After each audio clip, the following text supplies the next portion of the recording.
پورے علاقے میں یہ بات پھیل چکی تھی. لوگوں نے کہا کہ ہم لوگ ان کو یہاں سے نکال دیں گے. نکالنے کی نوبت ہی نہیں آئی. وہ جو بالکل نوجوان عورت تھی اسی رات اس کی ڈیتھ ہو گئی. اگلے دن ان کے گھر میں رونا پیٹنا مچا ہوا تھا.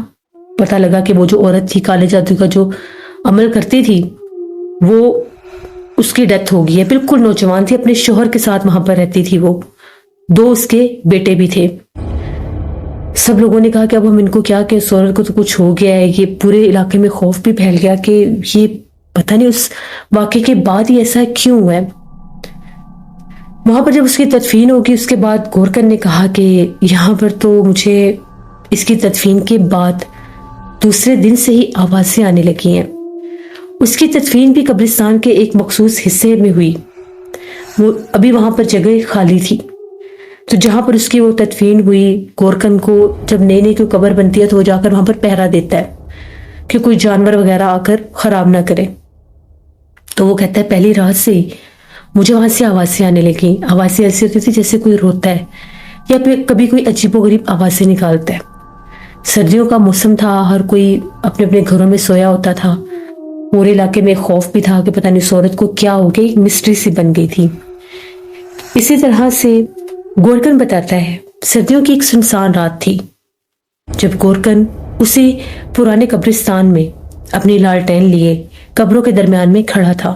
تبھی ایک دم سے تیز ہوا چلنے لگی اور درختوں کے جو پتے تھے ان میں سرسراہٹ سی پیدا ہونے لگی جو رات کے سناٹے میں اور بھی ہولناک لگ رہی تھی.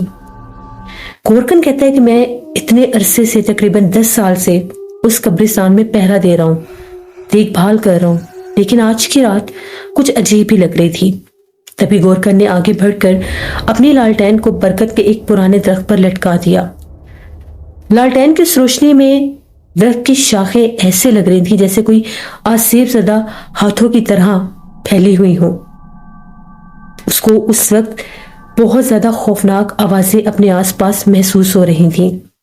پورے قبرستان میں صرف اور صرف مٹی کی پرانی قبریں ہی تھیں اور ان قبروں کے اوپر بھی وقت نے گہری چھاپ چھوڑ دی تھی. گورکن کی نگاہیں اسی مخصوص قبر کی طرف جمی ہوئی تھیں جہاں پر کچھ دن پہلے اس نوجوان عورت کو دفن کیا گیا تھا. یہ وہی قبر تھی جہاں سے پچھلی کچھ راتوں سے اسے وہی عجیب و غریب آوازیں آ رہی تھیں. پھر اچانک سے اسے ایسا لگا کہ جیسے ایک دم سے اس کے پیچھے آ کر کوئی کھڑا ہوا ہے. گورکن نے فوراً ہمت کر کے جب پیچھے مڑ کر دیکھا وہاں کوئی بھی نہیں تھا. اس کے دل کی دھڑکن بہت زیادہ تیز ہو گئی اور سردی کے موسم میں بھی ماتھے پر پسینہ آ گیا. اس نے سوچا کہ شاید میں خوف زدہ ہوں, مجھے وہم ہو رہا ہے, اسی لیے مجھے ایسا محسوس ہوا کہ میرے پیچھے کوئی آ کر کھڑا ہوا. تبھی اسے اپنے آس پاس سرد ہوا کا جھونکا محسوس ہوا جیسے مخصوص اس کے آس پاس سرد ہوا کی لہر آئی ہے. اس کی خوف کی کوئی حد نہیں تھی. اس نے دوبارہ اسی قبر کی طرف دیکھنا شروع کر دیا. اس کی آنکھیں پھٹی کی پھٹی رہ گئیں. ایک کالے رنگ کا بے شکل سایہ قبر کے پاس سے اٹھ کر آہستہ آہستہ نمودار ہونے لگا, یہاں تک کہ وہ سایہ مکمل ایک پرچھائی بن کے سامنے کھڑا ہو گیا. سایہ اتنا گہرا ہوتا جا رہا تھا کہ جس طرح سے سامنے کوئی انسان ایک کالے رنگ کی چادر اوڑھے کھڑا ہے. تبھی وہ سایہ جب گورکن کے پاس بڑھنے لگا تو گورکن کی چیخ نکلی اور اس نے آیت الکرسی پڑھی تو وہ جو سایہ تھا اس کی آنکھوں سے اوچھل ہو گیا. ایسے لگا جیسے اس کی آنکھوں سے آر پار ہو گیا ہے. گورکن کے ہاتھ پاؤں شل ہو گئے. اتنا خوفزدہ ہوا کہ اپنی جگہ سے ہل بھی نہیں سکتا تھا. اپنی آنکھیں بند کر کے وہیں کھڑا دعائیں مانگنے لگا. پھر اس نے ہمت کر کے دوبارہ آنکھیں کھولی تو چاروں طرف سوائے سناٹے کے کچھ بھی نہیں تھا. وہ آوازیں بھی آنا بند ہو گئیں اور وہ سایہ بھی غائب ہو گیا. لیکن ابھی بھی اس کا خوف کم نہیں ہوا تھا. اس نے فوراً سے اپنی لالٹین برکت کے پرانے درخت کے اوپر سے اتاری اور بھاگتے ہوئے انداز میں وہاں سے چلا گیا. وہ رات اس کے لیے بہت زیادہ خوفناک رات تھی. اس رات کا خوف اس کے دل پر ایسا تھا کہ اس کو رات بھر ایسا محسوس ہوا کہ جس طرح سے کوئی باہر چل پھر رہا ہے, کوئی باہر بول رہا ہے. وہ خوف کے مارے دوبارہ باہر جھانک کر بھی نہیں دیکھ سکا. اگلے دن گورکن نے یہ بات پورے علاقے والوں کو بتائی کہ میں بہت زیادہ خوفزدہ ہوں. اس عورت کی قبر کے پاس سے میں نے ایک کالے رنگ کے سائے کو نمودار ہوتے دیکھا ہے. وہ پوری پرچھائی بن کے کھڑا ہو گیا تھا. مجھے لگتا ہے کہ اس عورت کی وجہ سے یہاں پر کوئی مخلوق آ گئی ہے. پورا علاقہ تو پہلے خوف میں مبتلا تھا. اس عورت کے بعد وہ لوگ وہاں سے گھر چھوڑ کر بھاگ گئے. ان کا کوئی اتا پتا نہیں تھا کہ وہ کہاں گئے اور کہاں نہیں. بس ان کے گھر کے اوپر ایک پرانا سا تالا پھر سے لگ گیا تھا. 2 سال کے بعد وہ گھر پھر ویران ہو گیا. اب علاقے کے لوگ جو تھے وہ بھی خوفزدہ ہو گئے. گورکن کہتا تھا میں شام کے بعد قبرستان کی طرف نہیں جاؤں گا. اس کے بعد جو وہ گھر خالی ہوا تھا اس گھر سے بھی لوگوں کو آوازیں آنے لگ گئی. کبھی کسی مرد کے چلانے کی تو کبھی کسی عورت کے چلانے کی. پھر علاقے کے لوگوں نے ایک دوسرے کے ساتھ مشورہ کیا. سارے اکٹھا ہوئے اور ان لوگوں نے ایک صاحب علم کو لانے کا فیصلہ کیا. بڑی مشکل کے بعد انہیں ایک صاحب علم کا پتہ چلا. ایک روحانی قوت رکھتے تھے. وہ ایک عامل تھے. ان کو لے کر آئے. ان کو بتایا کہ ہمارے علاقے کے قبرستان میں اور اس گھر میں یہ ماجرا ہو رہا ہے. گھر تو وہ پہلے ہی پرانا تھا. اس گھر میں تو پہلے کوئی آباد نہیں ہو سکتا تھا. وہ عامل آئے. انہوں نے اس بند گھر کے باہر پہلے عمل کیا. جو ہی عامل نے اس بند گھر کے باہر بیٹھ کر عمل کیا تو ان کا یہ کہنا تھا اس گھر میں بہت زیادہ سخت جنات کا بسیرا تھا. وہ جو عورت یہاں پر آئی تھی وہ کالے جادو کے عملیات کو کچھ جانتی تھی. اس نے اس گھر کی مخلوق کو قید کرنے کے لیے ایک چلا شروع کیا ہوا تھا. اس چلے کے عملیات کچھ قبرستان میں جا کر بھی کرنے ہوتے تھے جو وہ مختلف قبروں کے پاس جا کر کیا کرتی تھی. جو ہی اس کا وہ چلا وہ عمل ٹوٹا اسی گھر کی مخلوق نے اس کو جان سے مار دیا.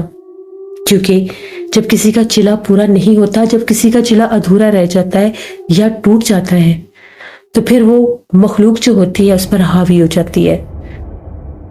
اب وہ جو مخلوق ہے وہ اس کے پیچھے ابھی بھی اس قبرستان میں جاتی ہے کیونکہ اس کا وجود ابھی بھی وہاں پر ہے.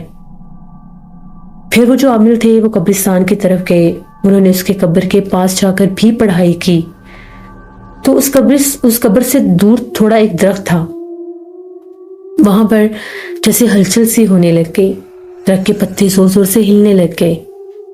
وہ مسلسل وہاں پر بیٹھ کر پڑھائی کر رہے تھے. تبھی ایسا لگا جیسے پورے قبرستان میں کوئی آندھی سی چلنے لگی ہے. ان عامل نے کہا کہ یہ مخلوق 41 دن کے بعد یہاں سے چلی جائے گی, لیکن 41 دن شام کے بعد کوئی بھی قبرستان کی طرف نہ آئے. کوشش کریں کہ نہ آئے. اللہ پاک خیر کرے کوئی ایسا موقع ہی نہ بنے کہ آپ کو شام کے بعد یہاں پر آنا پڑے. گورکن کو بھی سختی سے منع کر دیا گیا. گورکن نے بھی سارا واقعہ بتایا کہ اس نے کیسے وہاں پر ایک کالی پرچھائی کو دیکھا تھا. 41 دن تک لوگ تو اس قبرستان کی طرف نہیں گئے, لیکن پورے علاقے میں اس قبرستان کے اندر لوگوں نے اسی کالی پرچھائی کو دیکھا. وہ مغرب کے فوراً بعد قبروں کے درمیان کھڑا نظر آتا تھا. مخصوص اس کی قبر کے پاس ہی نہیں بلکہ آس پاس کی قبروں کے پاس بھی اس کا وجود دکھائی دیتا تھا. اس عورت کے اس عمل کی وجہ سے کہ وہ اس گھر کا جن قید کرنا چاہتی تھی, اس گھر کے آسیب کو قید کرنا چاہتی تھی, اپنی جان سے بھی گئی اور پورا قبرستان بھی اس کی وجہ سے آسیب زدہ ہو گیا. رات کے وقت علاقے کے سبھی کتے اس طرف جا کر بھونکتے تھے, کبھی اس گھر کے آگے تو کبھی اس قبرستان کے آس پاس. سبھی بہت خوفزدہ رہتے تھے. اللہ کا شکر ہوا, اللہ کا کرم ہوا کہ وہ جو قبرستان تھا 41 دن کے بعد وہاں سے وہ معاملات کم ہونے لگے. ان عامل کو دوبارہ لے کر آئے. ان عامل نے دوبارہ پڑھائی کی اور وہیں سے کچھ مٹی لے کر اس عورت کی قبر کے آس پاس جہاں وہ کالا سایہ نمودار ہوتا تھا اس پر کچھ پڑھائی کرتے رہے, اور اس پڑھائی کر کے اس مٹی کو جا کر اسی گھر کے اندر پھینک دیا جہاں سے اس نے اس آسیب کو قید کرنے کی کوشش کی تھی. اس کے بعد قبرستان میں تو وہ کالی پرچھائی دوبارہ نظر نہیں آئی, لیکن وہ گھر ہمیشہ کے لیے ویران ہو گیا. اس گھر کو دوبارہ کوئی دیکھنے کے لیے بھی نہیں آتا تھا.